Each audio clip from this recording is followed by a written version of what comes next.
Hello everyone and welcome back to my Warhammer 40k guides. I am Brady and today I wanted to showcase another army list that placed well at a grand tournament this past weekend. So this weekend we had the Brisbane GT, and the top 4 armies of this event are definitely all worth talking about, but I wanted to talk about one in particular, and that is the Tyranids list. I felt like this would be the best list to start off with because a lot of people, including myself, have kind of written off Nids as being a bad army for 9th edition, and most people would agree that they are in desperate need of an update. And to be fair, I still agree that Nids need an update of some sort, but this list makes use of the good things that the outdated codex has to offer and puts them to great use in the new 9th edition tournament missions with a strategy we used to see back in 8th edition. So here's the 3rd place list from the Brisbane GT.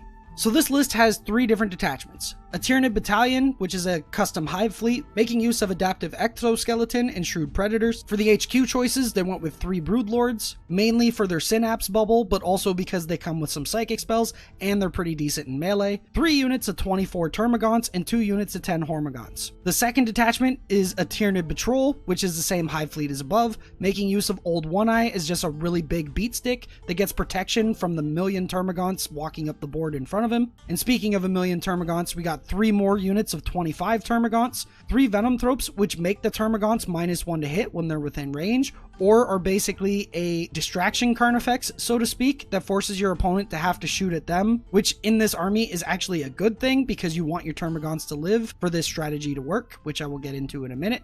They also include 1 lictor, which I assume is basically just for being a cheap unit that can deep strike in and get you engaged on all fronts pretty easily. And for the 3rd and final detachment, we have a Genestealer Cult Patrol, which is Twisted Helix. They bring a Patriarch, which synergizes pretty well with the Tyranid stuff, and also brings some psychic spells, including Mind Control, which in my opinion is one of the strongest spells in the game. They also bring 8 Acolytes with Hand Flamers, which I assume deep strike in to help with stuff like engage on all fronts, while also providing a little bit of damage. Another unit of 10 Acolytes with 4 Rock Saws and a Cult Icon, which again I assume deep strike in to help with engage on all fronts, while providing a little bit of damage. And to finish off the list, they have a Sanctus. So as you can see, this list is summarized by pretty much just saying the words Gaunt spam. As for the overall win condition of this list wants to throw as many bodies as possible on each objective and keep those bodies fearless or morale immune due to synapse. And because of the amount of bodies they can put on each objective, it's incredibly difficult for the opponent to remove them from that objective, especially because of synapse. So you actually have to kill every single one of these models to remove them off the objective.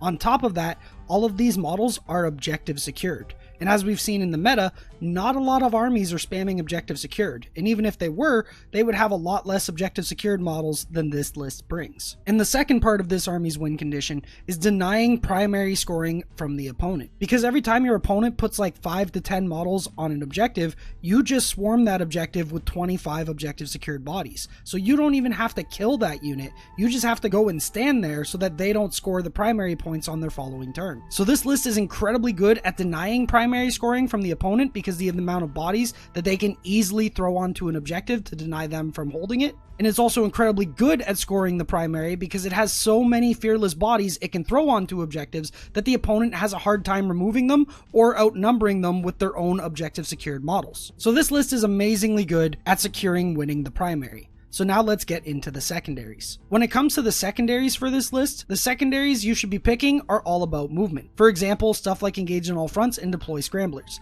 These types of secondaries are incredibly easy for an army like this, especially because they bring a few deep striking units to help score those points, but also because they have a couple of stratagems that essentially allow their units to move twice. This means that as long as they stay on par with the opponent's secondaries, which is easily done because there are a ton of secondaries that can easily be maxed out by this list, then they win the game because of the dominance from the primary scoring. So with this list, secondaries are exactly what their name implies them to be. They're secondary. Primary scoring is the way this list wins the game. Secondary scoring for this list just needs to be on par with the opponent because you're pretty much naturally gonna win the primary. As for the stratagems that this list makes use of to help accomplish its goal more easily, they have a few that really help. Like a stratagem to move in advance twice, which can help them out with grabbing objectives, either by stealing the objectives away from the opponent, or by blocking off certain areas of the board to stop the opponent from being able to get anywhere near an objective. They also have a stratagem that does mortal wounds to an enemy unit if they're killing your Gaunts in close combat. So because you have 24 Gaunts in each unit, say you get charged by 5 intercessors. Sure, they're going to kill a chunk of your gaunts, but because of those mortal wounds that you're going to do in retaliation to them, you're going to kill a couple of those intercessors too. And because your models are fearless, then unless they happen to kill your whole squad and are lucky enough to not die to your retaliating mortal wounds, you still most likely have more objective secured models on that objective, which will secure you your 15 primary points on the following turn. The Nids also have a stratagem to make one of their Gaunt hordes shoot twice, so that way they can drown the enemy in dice, and you can combine this stratagem with another stratagem for +1 to wound, which can help them kill bigger stuff that is going to pose a threat to them, stuff like aggressors, although they're not going to be able to kill the aggressors by themselves, but they'll get enough chip damage in that some of your other units will be able to help out and finish off that unit. And the final stratagem that I think can actually help this strategy is one that lets a Nids unit move in advance after fighting in combat. This can be used to move your unit onto an objective after you were move blocked by charging the move blocking unit and then after moving and advancing to go grab the objective that they were blocking you from getting to. Or you can just use it to reposition your bodies to move block the enemy so that they can't get to the objective, or it's just a great way to get your unit onto an objective or out of combat so they're not attacked next turn.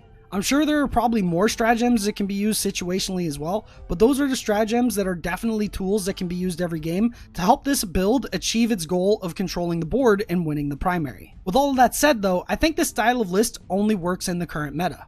Armies can easily spam the appropriate weapons in order to efficiently destroy 2 or 3 squads of Gaunts in a turn. But currently, armies aren't doing that because they are geared up to fight against what I call the Big Three, which are Space Marines, Custodes, and Death Guard, and those are definitely the more popular armies in the meta at this time. Those armies are incredibly popular right now. And if you want to win events, then your lists have to be tailored in such a way to be able to bring those armies down. The thing is though, in order to take on those armies, you need high strength multi-damage weapons. Stuff like Power Fists, Thunder Hammers, Grav Cannons, Meltas, stuff like that.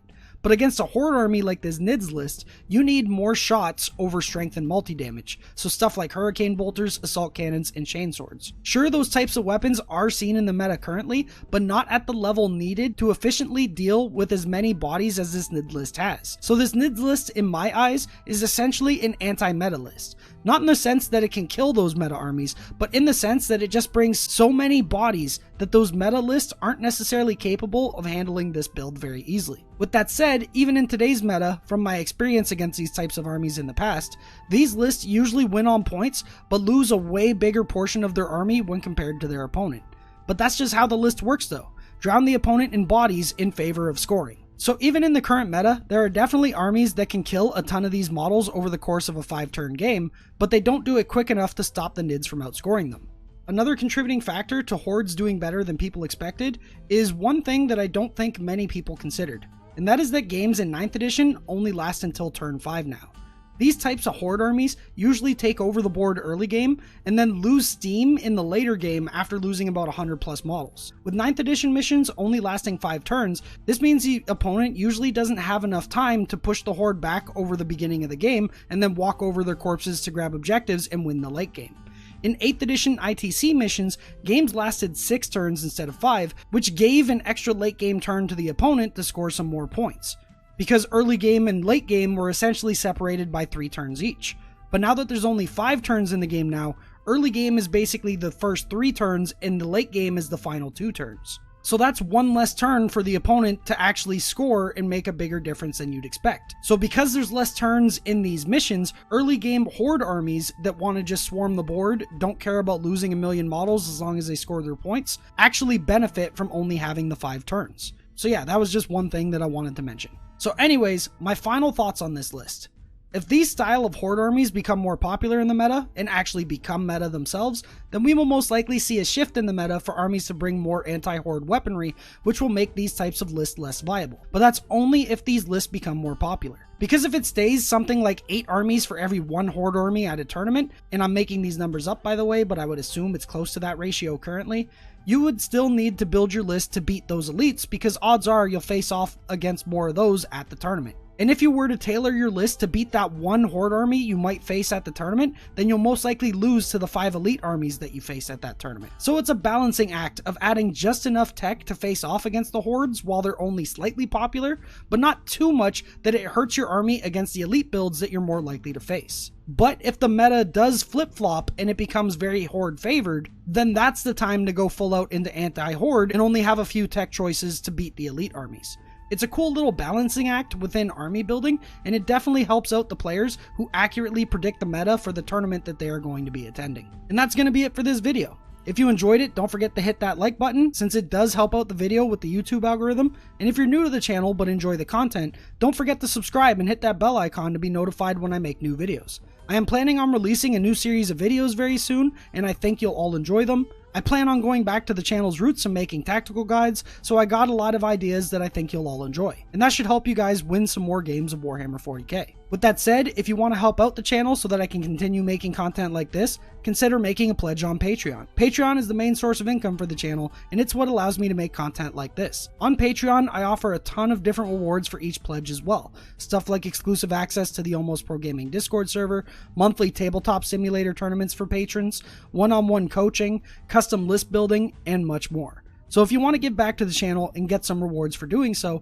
then check me out on Patreon. A link to the Patreon will be in the description of this video.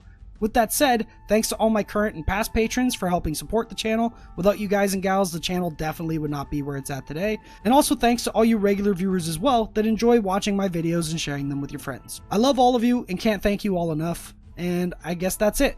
So thanks for watching, and I will see you in the next video. Happy wargaming.